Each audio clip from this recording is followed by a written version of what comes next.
بهالشي ونحن أصدقاء. السلام عليكم، ازيكم يا شباب؟ عاملين ايه؟ اتمنى يا رب تكونوا بخير وبصحة وبسعادة وبسلام.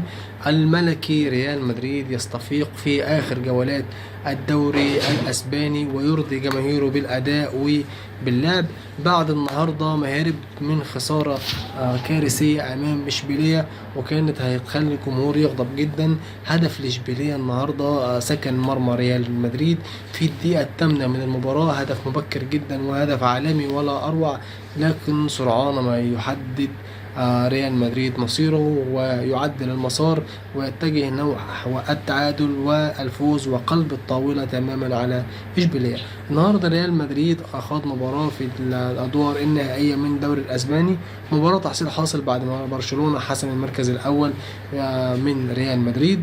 النهارده ريال مدريد قدر إن هو يكسب إشبيلية 2-1 بعد ما كان متأخر بهدف ليه لا شيء في الدقيقة الثامنة.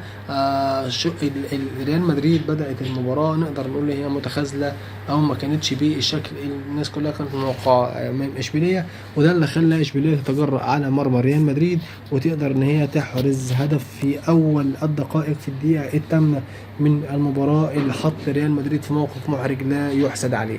لكن سرعان ريال مدريد ما بيصحح الأخطاء، سرعان ريال مدريد ما بيكون هو الفريق اللي بيعرف فين اتجاه. اكتر الفرق اللي بتعرف تعمل رومنتادا، من احسن الفرق اللي بتعمل رومنتادات، من افضل الفرق اللي ممكن تشوفها بتحقق انتصارات في الوقت الصعب.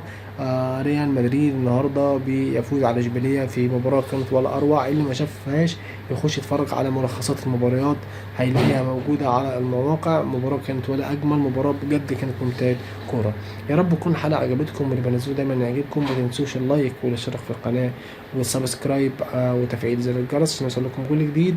واللي ما اشتركش في القناه يا ريت يعمل شير عشان خاطر الفيديو يوصل لاكبر عدد. نتقابل في فيديو جديد باذن الله.